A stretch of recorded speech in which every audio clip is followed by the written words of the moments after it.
Hello, class. We've got a guest lecture this time around on taxes, and I know it's everyone's favorite subject. At least we're not having this class on April the 14th or something. But we've got a great honor, and we've got a guest lecturer with us tonight. This morning, this afternoon, whenever you're listening to this, Toby Moon. He's our tax manager here at Dansky Inc., and he's graciously accepted my invitation to come in and give a lecture on the basics of taxation, so everyone can have a good, solid understanding of that. He's been working with us, and I think last year, Toby, on the state side, you probably filed 150 state tax returns. There's only 50 states. I mean, with the numbers of entities that we have, and some consolidate, some don't, it's very complex. He's going to make it simple for you. But one federal return and 150 state returns later. But Toby also would oversee the management of our databases on fixed assets and a whole host of other things as well. And he was with a local firm called Barker Bogado, where he worked a lot with fixed assets and systems and other things, and also started out at KPMG after he received his degree from the University of North Texas. And so I'm going to turn it over now to Toby Moon and let him talk to you about taxes.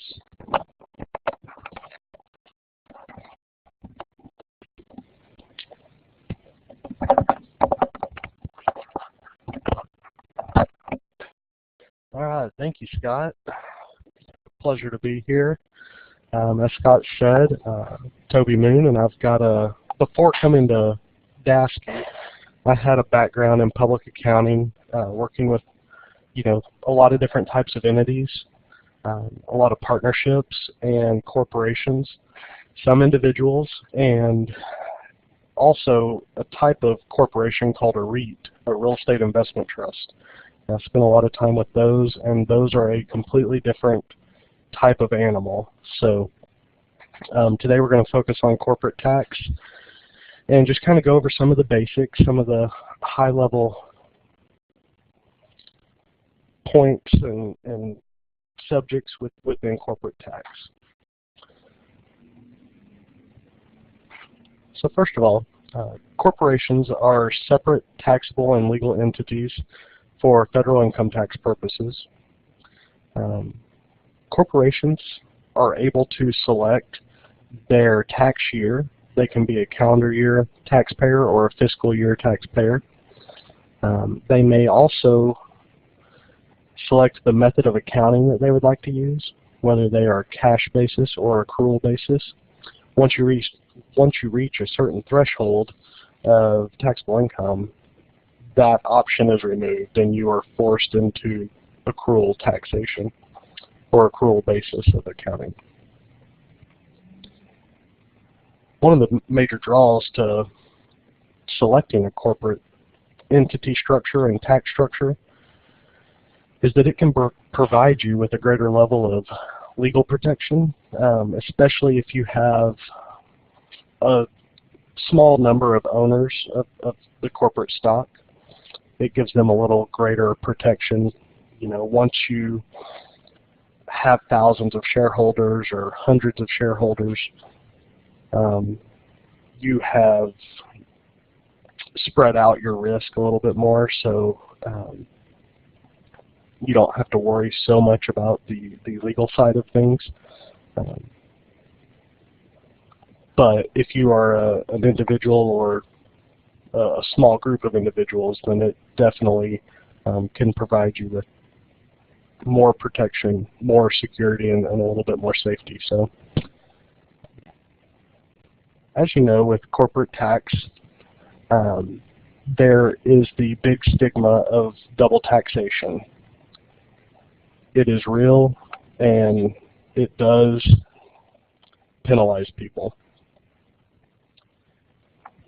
Corporations are taxed as an entity first, and then their earnings, when they are distributed as dividends to shareholders, they are taxed again at the individual level. Corporations have a progressive tax rate structure, which the highest rate is 35%, And once you have reached taxable income of $18 million, you are just a flat 35% taxpayer at that point. When the dividends are taxed at the second level, at the shareholder level, they are taxed at a lower tax rate. For individuals that are in the top income tax bracket of 39.6%, their dividends are taxed at 20%. Those who are in the middle 4 tax brackets, they receive a 15% tax rate on their dividends. And for any individuals in the 10 and 15% tax brackets, the 2 lowest tax brackets, they have a 0% tax rate on their dividends. So a lot of times you see that with retired people, older people who aren't actively working. They may be able to squeeze into that bottom tax bracket, and you know, with their investments, their retirement accounts, when they receive dividends, they may be able to fit into that 0% dividend rate. So that's where the double taxation comes in. Also, for corporations, while we're talking about tax rates, corporations are taxed at their ordinary rate on long-term capital gains, whereas individuals receive a more favorable, a lower rate. Individuals they look at their long-term capital gains in the same way they look at dividends. But corporations must pay their ordinary tax rate. So in general, the 35% on their long-term capital gains.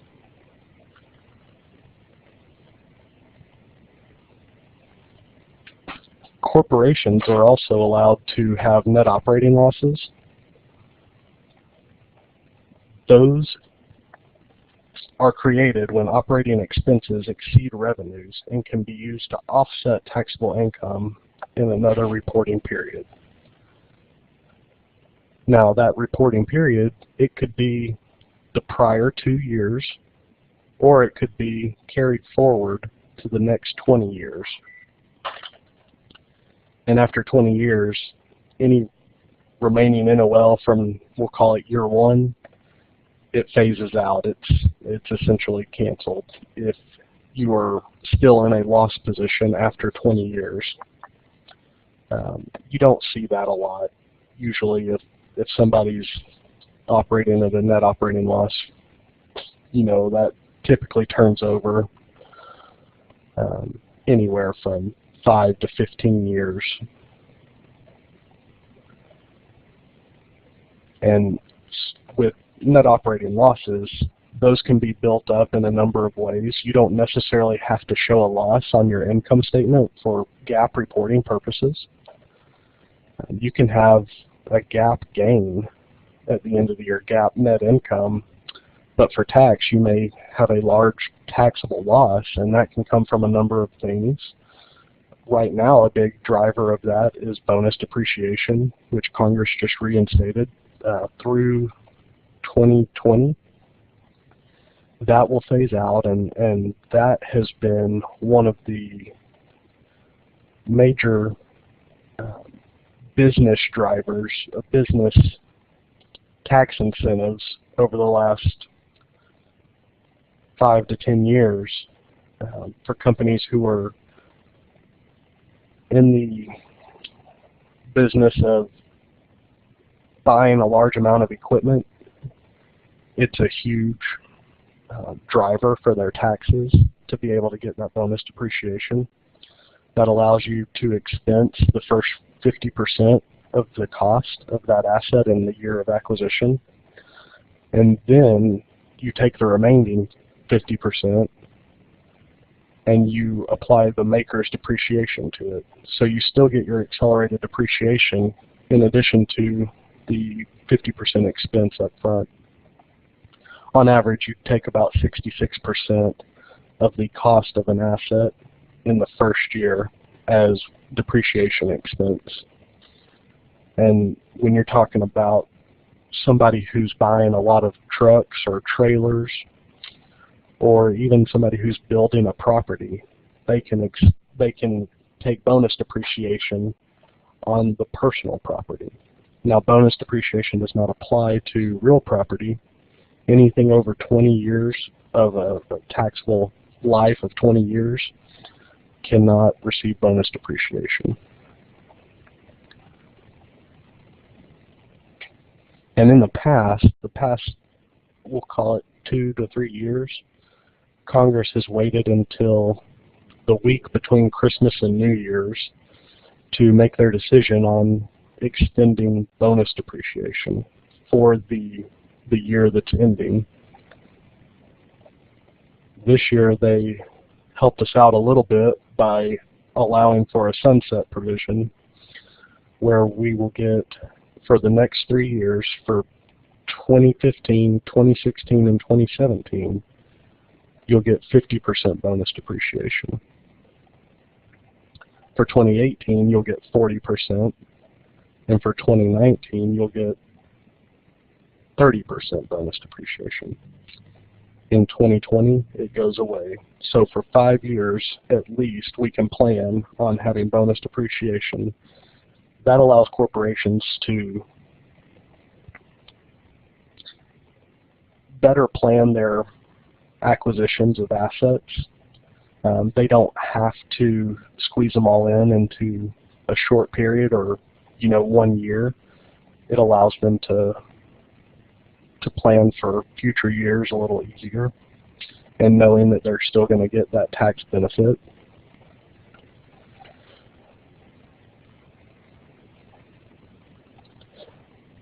Another thing that corporations have, similar to individuals, is the alternative minimum tax. The alternative minimum tax is imposed on a broader income base than regular taxable income because it takes a look at your pre-NOL taxable income. Now, that said, you're still able to reduce your AMT tax base by applying 90% of your NOL from that year that's available. Then you are given a $40,000 automatic exemption to arrive at your alternative minimum tax income base. So that said, if you have $40,000 or less alternative minimum taxable income, you do not owe AMT.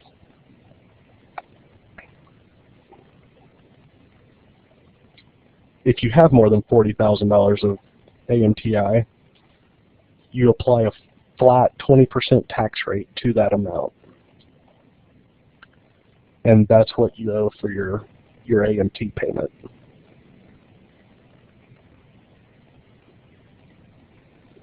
And that is payable only to the extent that it exceeds a corporation's regular tax liability.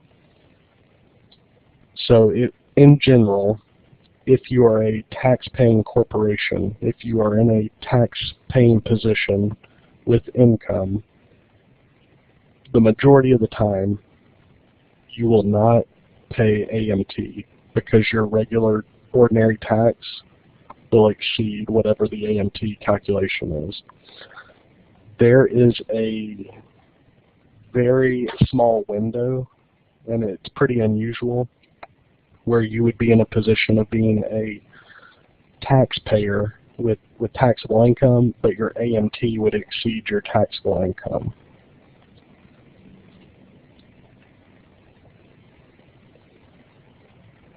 So again, the AMT is the IRS's way of making sure that, in a sense, that everybody pays something, that you are not avoiding taxation.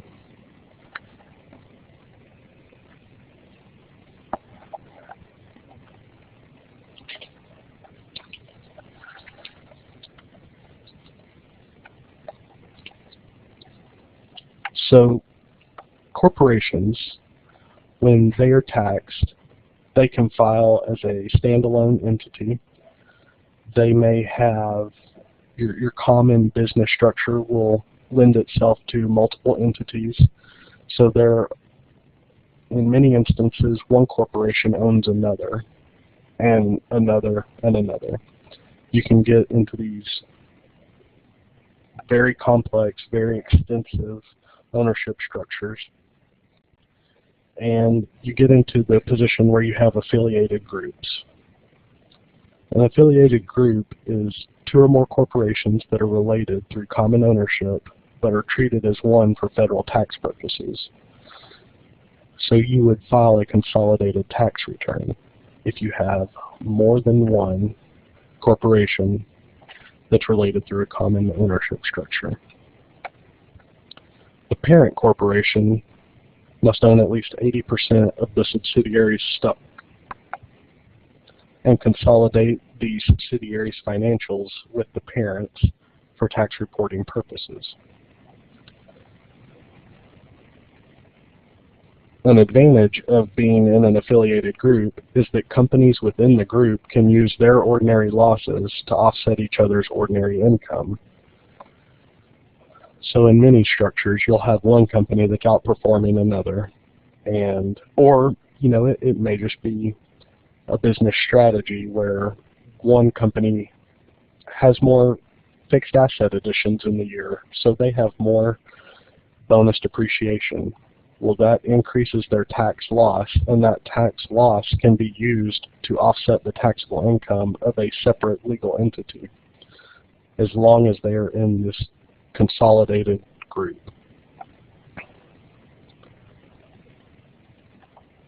One of the disadvantages to being in an affiliated group is that it prevents larger companies from splitting into smaller ones for purposes of allocating more of their income to lower tax brackets or avoiding the AMT.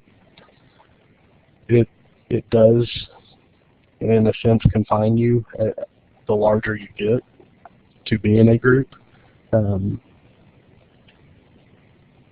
like I said, the parent corp must own 80% of the sub stock. So as more subs are added, that dilution becomes a little more tricky, and sometimes it's harder to, if you decide to change your mind to split one off from the group, that it becomes a much more cumbersome exercise.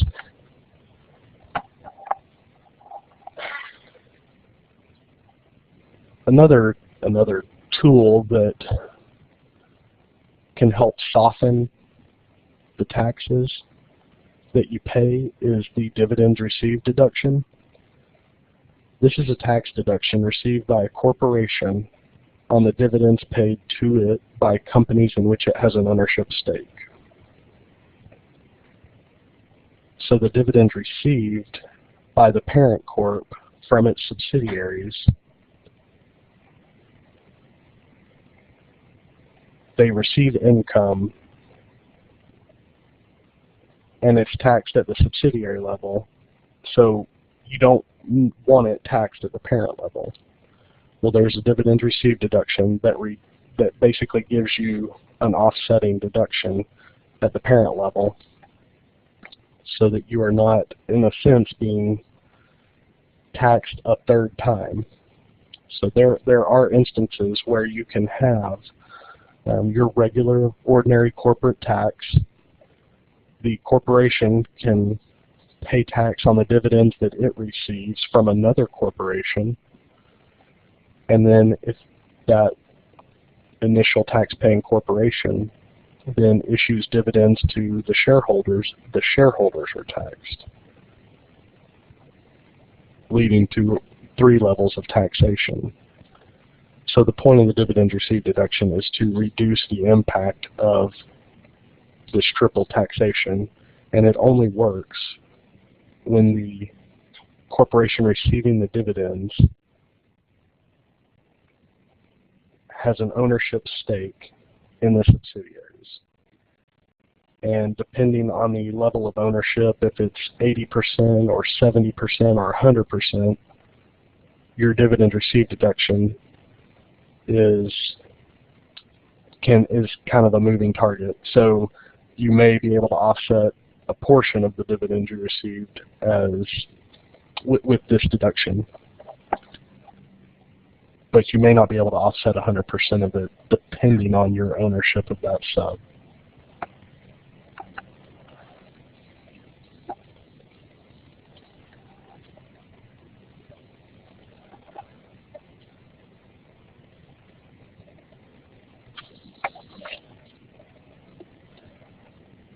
So I wanted to go through a few things, a few of the functions of a corporate tax department.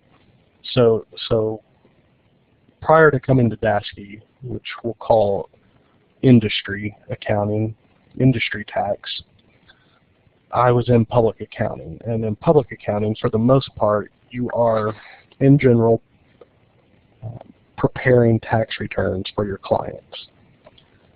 And in an industry tax job, the role that a corporate tax department can play is much more in-depth, much more complex, and you get to see a wide range of functions of usefulness, for lack of a better term. So, of course, within your corporate tax department, you are responsible for tax compliance. That can include preparing tax returns, federal and state. That can include resolving notices that you receive, and anybody who's prepared a number of state returns, you know that states like to send notices. That's just kind of their MO. They get a tax return, they send you a notice just because you filed one. So that's part of the, constant day-to-day process that you go through is, digging through those notices, seeing what is a reasonable request from a state and what is not. Another major function is the tax provision. So the tax provision for a corporation is what you book to your GAAP financial statements based on what you think taxable income will be. Typically, you prepare a tax provision at least annually for corporations. There are some corporations who are going to be in a taxable loss situation every year. For instance, REITs, the real estate investment trust that I mentioned earlier, they typically don't prepare a tax provision because the way REITs are structured and the way they're set up for tax basically allows them to not show taxable income each year because they are required to distribute a certain amount of their taxable income, of their income each year. So REITs typically don't do a tax provision even though they are a C corporation. But in general, a tax provision is where you start from your GAAP financials and you end up with your taxable income number. The differences between those numbers are your book-to-tax differences or your M1 adjustments. You can have these book-to-tax differences for a number of things. Typically you have it for taxes because whatever taxes are booked to your GAAP financial statements in general do not agree dollar for dollar to what you actually recognize on your tax return. You also have differences for depreciation. Your GAAP depreciation is typically a straight line and over a longer life than your tax maker's depreciation is. Maker's accelerates the useful life of an asset, and it uses an accelerated depreciation method to give you more favorable result for tax purposes in the early years of an asset's life. Another common book-to-tax difference is your prepaid expenses and your accruals. You, in general, can expense prepaid expenses for tax purposes if they are going to be fully paid or amortized within the next 12 months. So that generates a large book-to-tax difference. You have your permanent differences, such as meals and entertainment, and fines and penalties, and your office or life insurance, things of that nature. Those are permanent differences. So for those, you are given a deduction in your GAAP financials. You just have an expense there. Well, for tax purposes, you're not allowed an expense at all for those items. Well, for meals and entertainment, you get a 50% expense. So essentially, when you're preparing your tax provision, you are preparing your tax work papers for the year.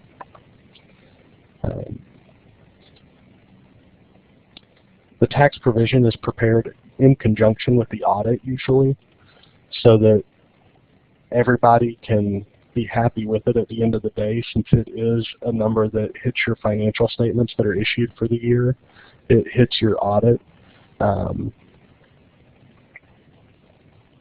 So it's a major part of what corporate tax department does, you know, not necessarily on a day-to-day basis, but at least an annual basis. Some companies choose to do a full-fledged tax provision more than once a year. Some companies do it twice a year, you know, maybe every 6 months. And then some companies, if their departments are big enough, they can do a tax provision quarterly. That said, you are not required to do a full-fledged tax provision each quarter. Companies who are public, they are required by the SEC to do what they call an effective tax rate method provision, which is just a very high-level tax provision. And in general, it is a check to make sure that you are booking your GAAP tax provision with a reasonable tax rate.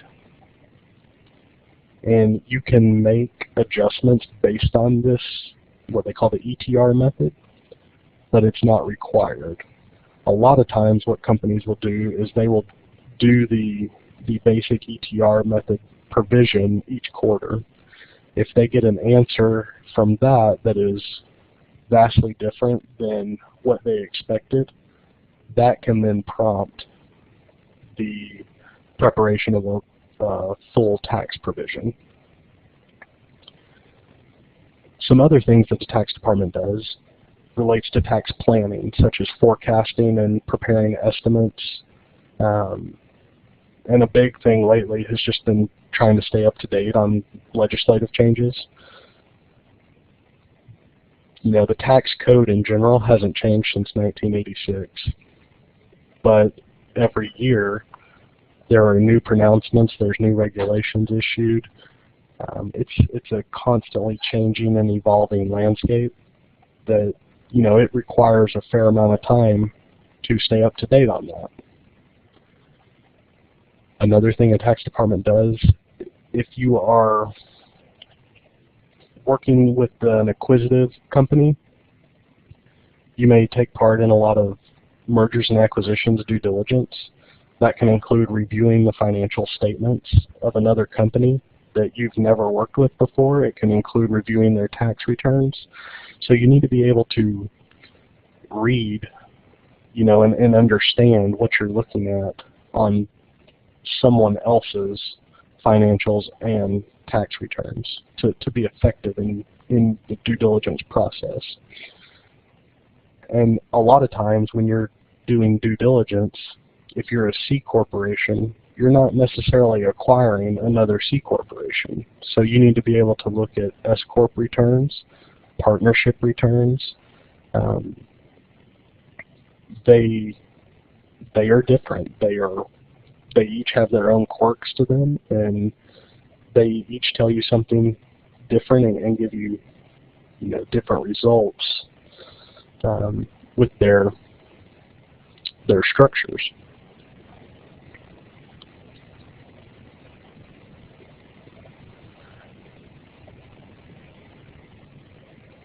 So speaking of corporate acquisitions, there's two types of acquisitions. There's stock purchases and there's asset purchases. There's different motivations behind each one. When you are the parent corporation and you are acquiring a company, if you purchase their assets, if you are buying their equipment or their property, you will get a step up or step down in some instances to the fair market value of those assets for both GAAP and tax purposes. That differs from a stock purchase of a company where you only will step up the value of the assets for GAAP purposes but not for tax.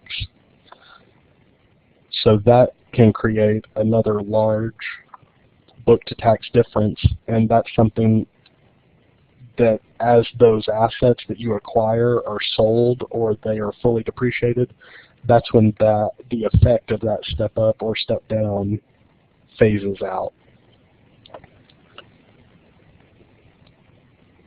When you acquire the assets of another company, you are not allowed to acquire the target company's NOL. Whereas with a stock purchase, you are able to acquire their NOL because in a stock purchase, you maintain that entity. That entity keeps its legal standing and its status with the IRS. So in a stock purchase, you are able to acquire a company that has an NOL. You are able to acquire that NOL and use it in the year of acquisition. So a lot of times you'll see companies that are profitable, that are tax-paying corporations. They may acquire a company that has built up a large NOL, and there's tremendous value in that, even though on paper it looks like you're getting a company that's not bringing a lot to the table. That can save millions of dollars.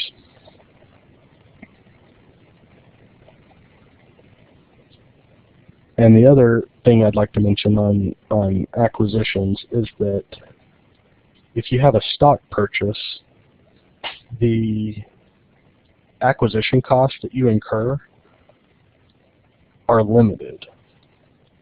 Some of those are not necessarily deductible for tax purposes, but in an asset purchase, those costs are typically deductible, or at a minimum they're capitalized and amortized over up to 15 years.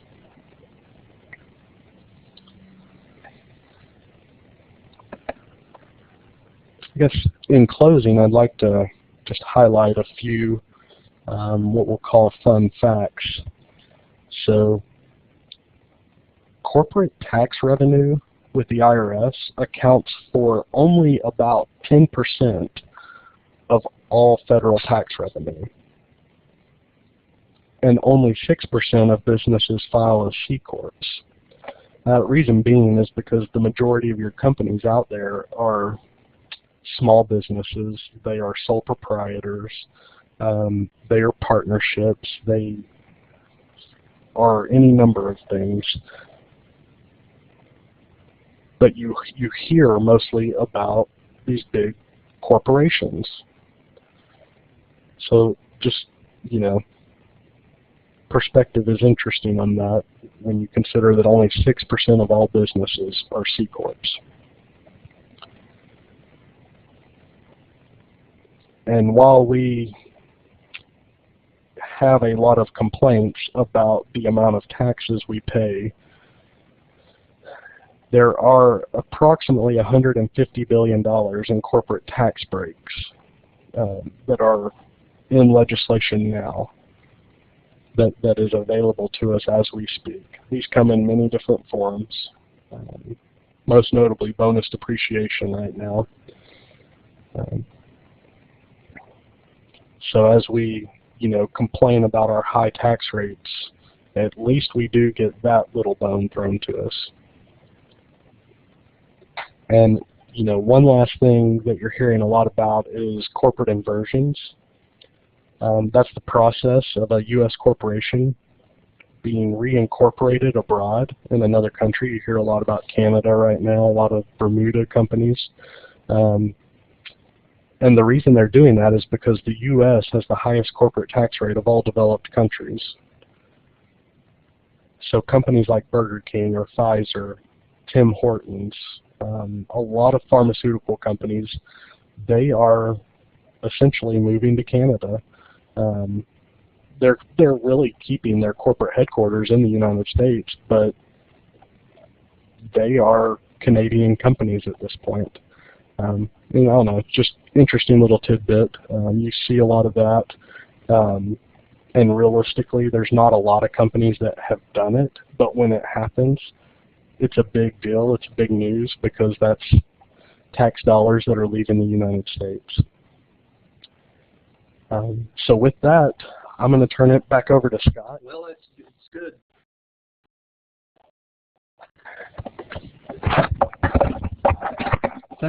Thanks, Toby. That's terrific work. I really appreciate it. The funny thing, I had come up to ask you two questions at the end. One was, tell me about these companies moving offshore for tax benefits, and then how did the U.S. compare to the rest of the developed world on our tax rate? So I think that's really relevant stuff, because frankly, once you're paying taxes, it's as high as we can go. And then one other thing, you talked about income tax provisions versus the actual cash taxes paid. How often is an income tax provision pretty close to what a company actually pays? Well, in general, you want your provision, in theory, your provision should be very close. All right, so in theory, he says in theory your provision should be very close, but in reality, you may be off 5 to 10%. That's not unusual to see. And the reason being is just a lot of times you're trying to fit your provision into a 1.5 month window. Yeah. So he said many times you could be off 5 or 10% because you're trying to fit it into, your GAAP reporting schedule, but which may be different than your tax reporting schedule. So you've got to get it done first. All right, thanks, Toby. Terrific stuff. I greatly appreciate it, and the students will benefit from this greatly, I am certain. Thank you very much, sir. And students, we'll talk to you on the next course, in the next lecture. Thank you.